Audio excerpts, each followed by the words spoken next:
I'm a man. Signalis is a game that I like. From its gameplay to its storytelling and the soundtrack. Oh god, the soundtrack.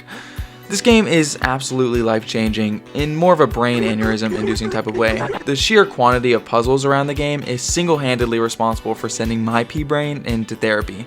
Signalis is a hit indie horror game produced by Rose Engine back in 2022, set in the alternate universe where Germany and Japan have decided to combine into the Great Yuuzhan Nation, where everyone is super happy and totally not sad. Meet Elster, born to dance with her wife, forced to cut down homeless people who get in her way.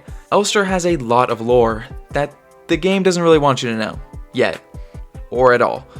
That's actually going to be a theme throughout the game, so go have fun watching a 2-hour-long video essay after playing it. Elster is actually a German name, and when translated to English means magpie, and for those of you who haven't picked up bird watching, a magpie is this tiny, stupid little bird that likes to pick up a million shiny things. So you, for the majority of this playthrough.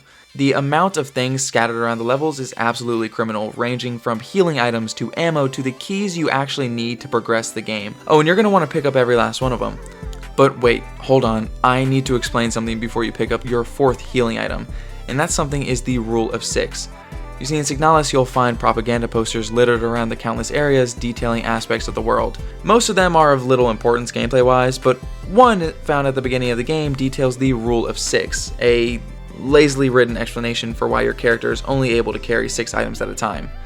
Now, on paper, 6 items sounds like a lot, but when you're juggling 30 puzzles that you need each respective key for, as well as 1 or 2 weapons if you're me, and their respective ammo, that space becomes non-existent fast. And when you aren't spending 30 minutes trying to organize your pockets in a way that allows you to keep playing the game, you're running for your life from the countless enemies that litter each area. Or you're fighting back. You'll realize pretty quickly that Elster reflects you as a person, with scrawny noodle arms only built to lightly shove your enemy away, just long enough for you to keep yourself from being given plastic surgery from a meth head with a kitchen knife. Luckily, the game gives you your first weapon before you ever have to realize that fact. Unless you're me, who forgets to equip my weapon and ends up having to run around the first enemy in a desperate attempt to avoid being circumcised. The pistol is your first weapon, and as far as weapons go, it's a pistol. What did you expect? It does decent damage and will put your enemy out of commission in 2 or 3 shots, depending on how long you stare them down. For larger groups of replicas, don't worry, the shotgun has you covered. Just like other guns, the shotgun works as excellent crowd control, able to kill all basic replicas in 1 shot from most distances.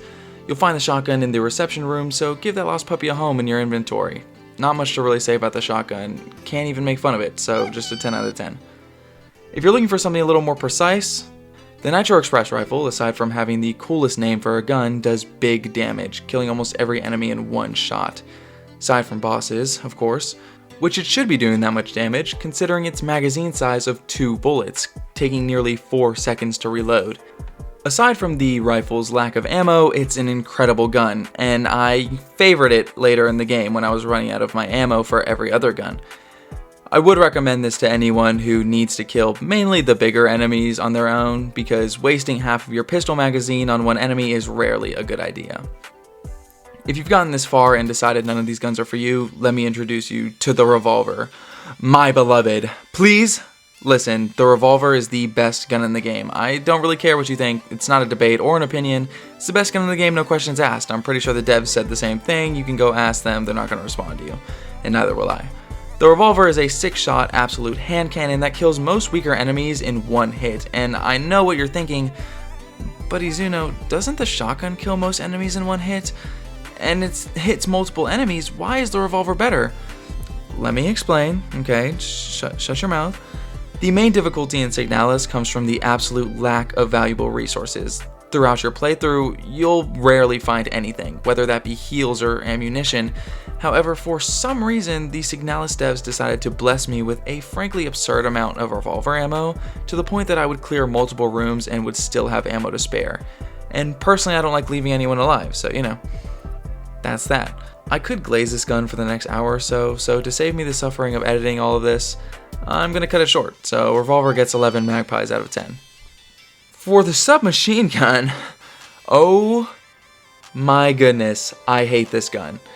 It makes me so mad. It's amazing, don't get me wrong, and it could have been the best except for one major issue. Ammo. The absolute lack of ammo for this gun is a crime on its own. You've received this amazing gun nearly at the end of the game just for there to be no ammo laying around for you to actually use it. The submachine gun shoots in 3-round bursts, and for most enemies, that makes quick work of them. Even for stronger enemies, it's only around 2 or 3 shots. And with a 30-round magazine, it's difficult to hate this gun, and I don't. I just hate that you're only able to use it when you really need to due to the rarity of its ammo. 3 Arians out of 10. 10 out of 10. After playing with the eye in the main menu screen, we finally wake up in a sleeping pod, like some sort of robot.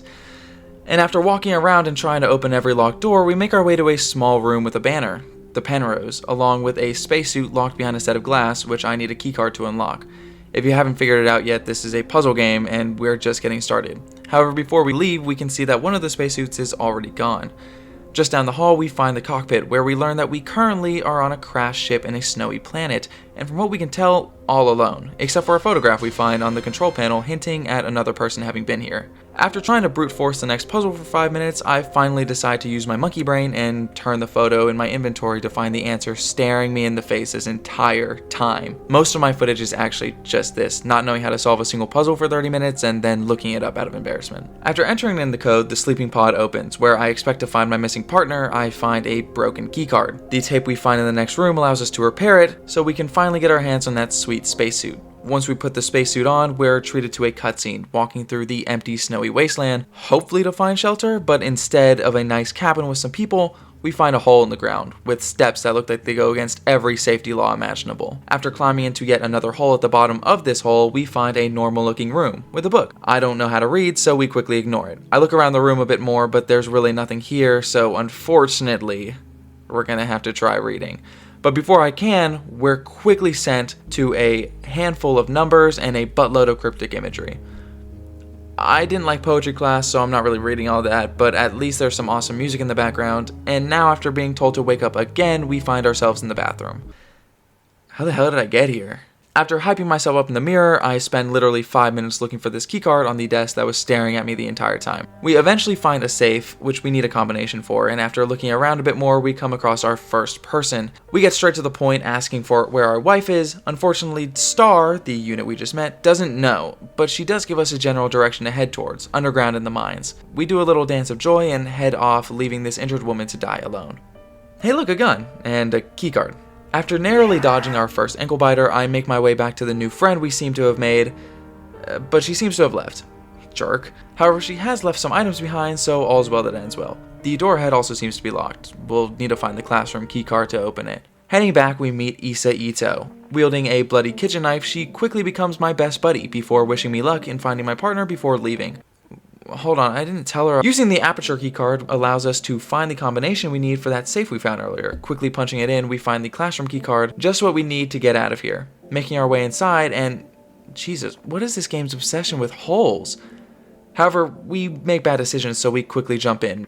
Walking past more lifeless bodies, we find another puzzle, one that we'll need the service hatch key for this time. After searching throughout the facility for a while, we finally find an elevator, and look, here's that key we needed. But of course, we'll need another keycard to use the elevator, because nothing can be simple in this game. Making our way back to the door, we use the service hatch key and unlock a puzzle that took me way too long to figure out, but eventually we get the door open. After noting the location of the butterfly box for later, we explore the rest of the hallway, finding a room with more ammo and stun prods, but also the east wing key, meaning we can head into the other side of the hallway now. On my way out, I find another safe, this time with a tree symbol. The tree symbol is important, I promise. But we can deal with the safe later. Using the east wing key, we can open up this hallway. It already doesn't look great, but that's quickly reinforced when I find a crackhead in the kitchen. After trying and failing to sneak around her, I proceed to miss my shots and spend half my magazine putting down this one enemy, and after dispensing of more replicas, we find the Mensa key. After fighting my way through the facility, I find my broken key for the butterfly box in the bathroom, later finding the other half in the showers on the other side of the facility. After combining, we finally have the full butterfly key, and on my way to find the box again, I absolutely obliterated the star units before finding a Geneva Code violation, but hey, it was a note full of frequencies I'll need later, so a win's a win. Quickly rushing back to open the butterfly box with our newly acquired key, and we're given the plate of eternity,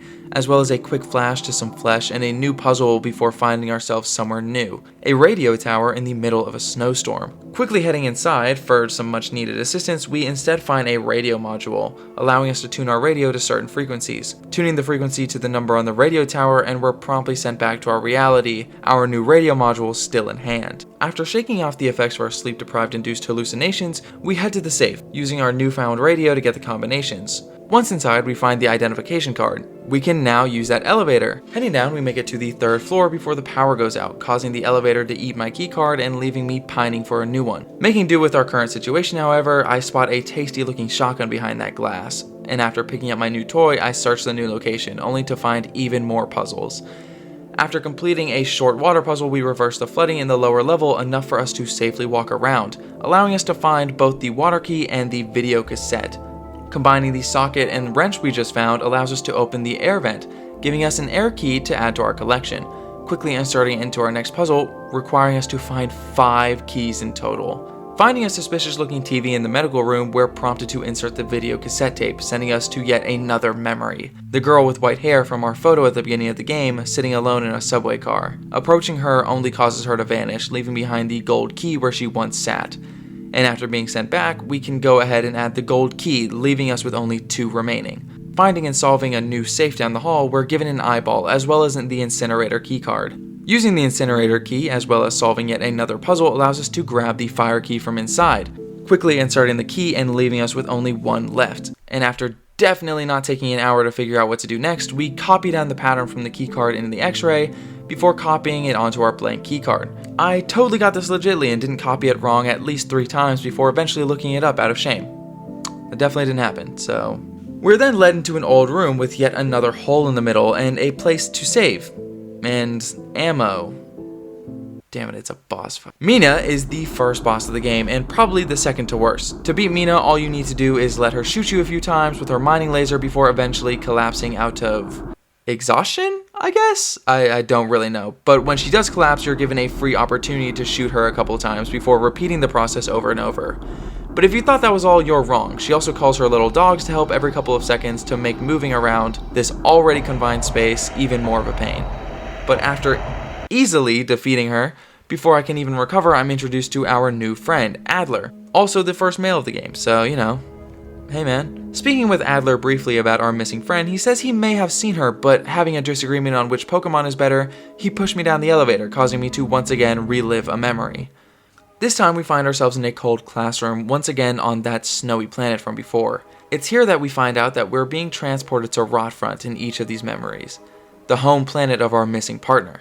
At the end of the hallway, we look through the door, seeing a girl with white hair being bullied by her peers, our missing partner, but before we can do anything, we're sent back, now laying on a bed of other Elster units. At this point, it's been heavily implied, and now bluntly stated by Adler, that we've been here before, even if we ourselves don't fully remember it. And judging by the bed of our identical units, it seems we've been here a lot, and somehow that dick gets us every time. Fuck! After exploring our new environment and jumping down yet another hole, we're given a short cutscene where our number 1 hater Adler seems to be confronting Issa. This is where we also learn that Adler is the administrator of this facility and seems to be doing a pretty shit job of it to me. Good for us, this level also has more enemies than before, and after narrowly avoiding death one too many times, we find a Calibra unit guarding an old painting. And quickly putting her down, we get a closer look at this painting. Seems to have a red keyhole just for us. Now equipped with the ability to travel between floors as well as a record low health and a crippling lack of ammunition, we're forced to sneak around the facility for an hour searching for keys.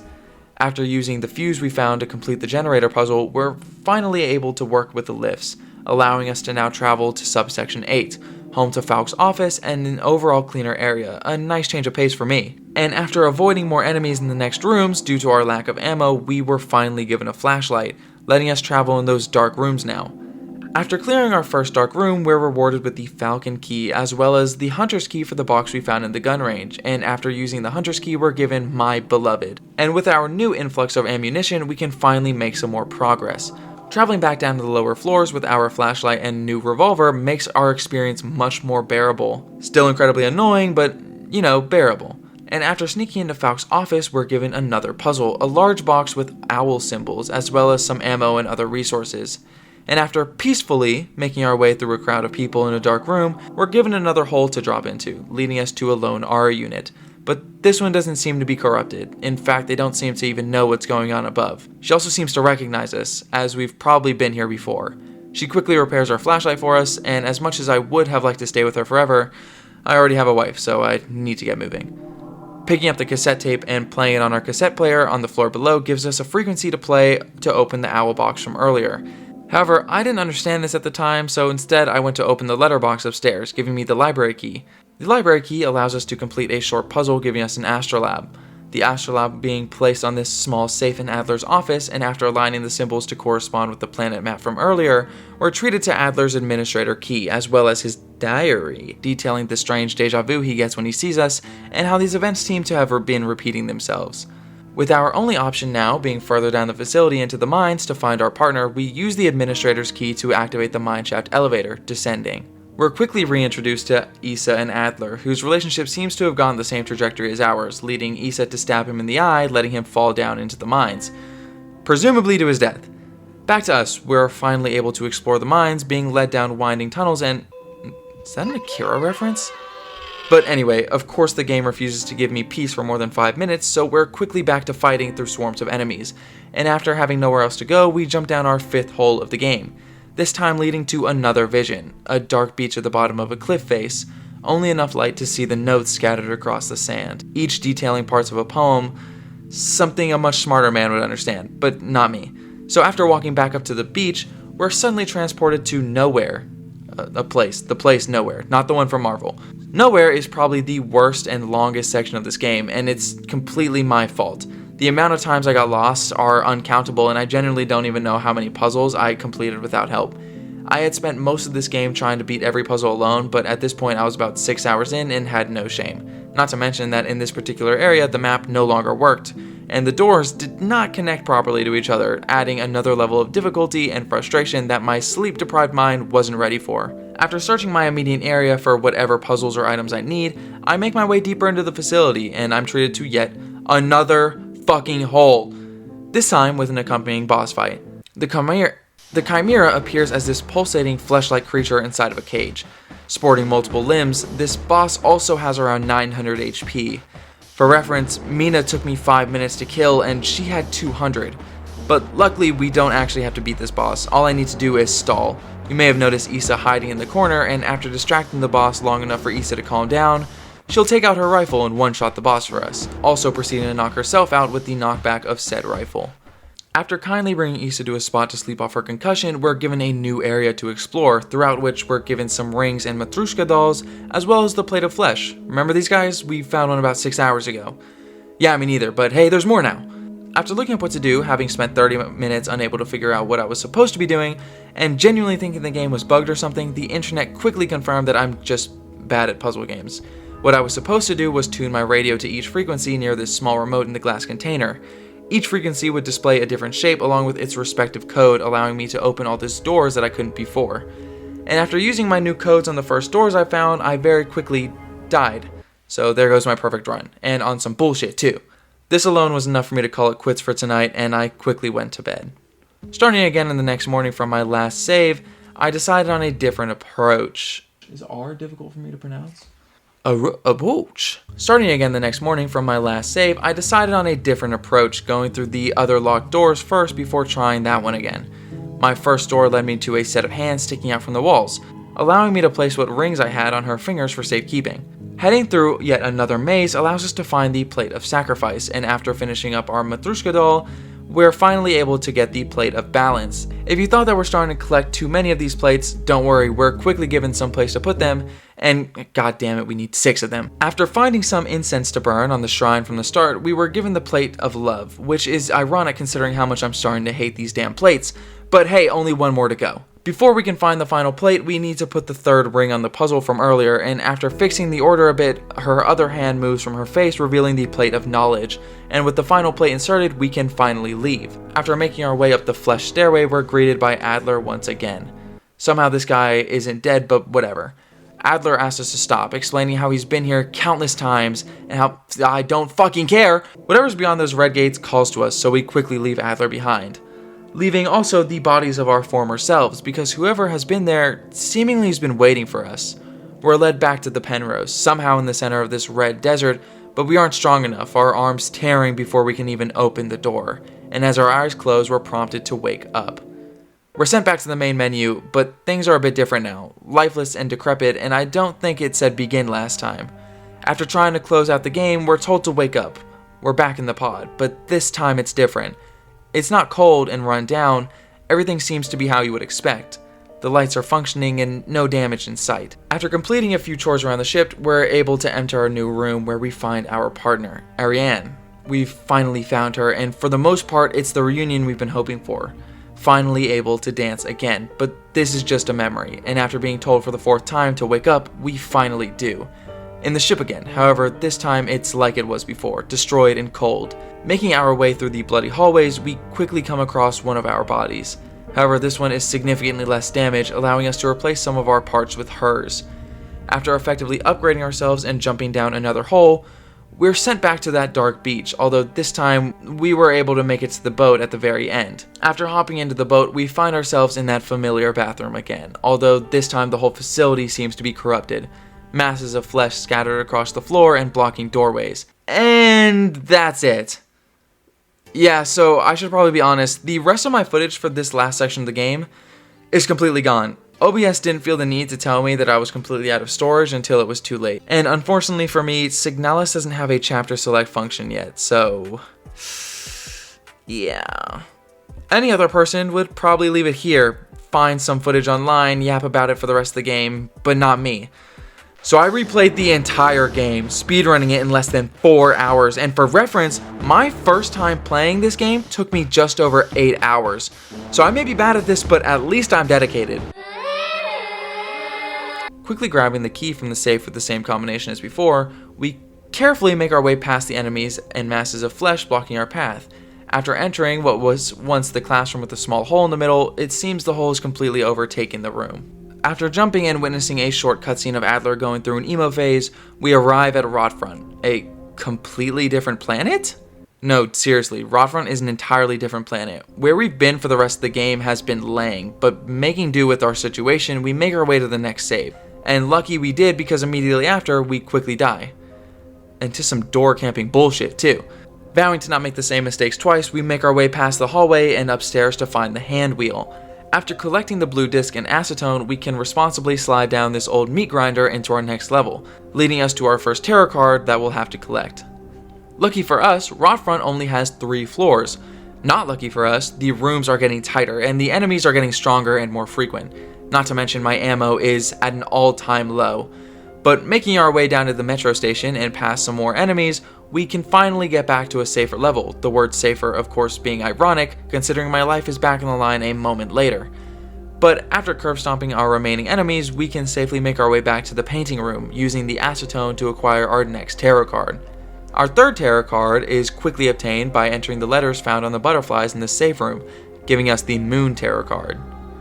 After inserting both the red and blue disc into this computer, we're able to align the radio towers with each other, broadcasting this series of numbers in German over the radio.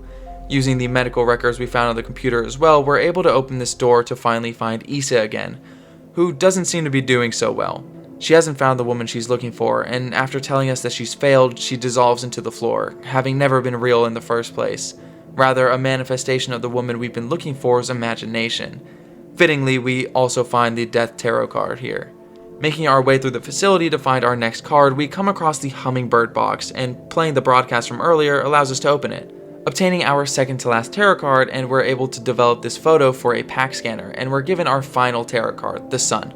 Heading back and setting the tarot cards in their proper positions, flicking on this light reveals the moon phases we'll need for the final puzzle. Moon phases in hand, and we can finally replicate it on this wall, being greeted with a hole in the wall growing large enough for us to crawl through. After crawling through, we're once again given that book, The King in Yellow, but instead of sending us away, when we touch it, we're told that it's time to go home. We're given one last chance to turn around. This is the end, and as we head down the long distorted hallway into Falk's office, she's finally awake. Falk is the final boss of this game, and by far the hardest. She has 6 stages, each following a similar pattern, and for each phase we'll have to pick up one of her spears that she throws at us and shoot her until she falls to our level, using these spears to hit her one last time before switching phases. In our first phase, she only really throws her spears at us, and while it is annoying, it's definitely not difficult. However, from here on the difficulty only really bumps up. She quickly summons 2 friends to help her, and now her spears explode, but we make quick work of that as well. Her next phase allows her to shoot large orb-like projectiles at us, getting larger the further they go. And juggling that with enemies roaming around is starting to get tedious. Her final 3 phases follow the same formula, with an increase in enemies that she summons as well as more orb attacks, leading to my screen looking like a bullet heaven game half the time. But after having a quick existential crisis as I run out of ammo halfway into the final phase, we finally beat her. With Falk finally defeated, there's nothing left for us to do but head back to the Red Gate, meeting Adler once again, although this time, when he goes for the attack, we manage to get one off as well, and as we leave him behind, he can only condemn us for coming back. Making our way back to the Penrose, we're finally able to enter again, and the ship looks worse than last time. The air heavy and irradiated, but at the end of the tunnel, we finally found her. And after all of this, we can wake her, but she doesn't seem to remember us. Or maybe we aren't who she remembers. Either way, we fall asleep beside her, and as the credits roll, the memory ends. On my first playthrough, I actually got a different ending, the promise ending, where she does remember us and we remember our promise, where we put her out of her misery and quickly fall asleep beside her, finding some sort of comfort in the fact that neither of us have to suffer anymore. Personally, I prefer this ending, but it's really up to you. After all of this, you're probably wondering, Izuno, did you even like the game? Maybe. All jokes aside, this was an amazing game, and it's honestly become one of my favorites. I'll probably be playing this game again on my own time. Unfortunately, this wasn't an in-depth lore video. Powerpack has already covered it in more detail than I could ever hope to, and I highly recommend watching his video on Signalis if you're looking for that sort of thing. Anyway, if you've stuck around this long, thanks, and if you haven't, I'm gonna find you. And with that, see ya, Stinkies, bye!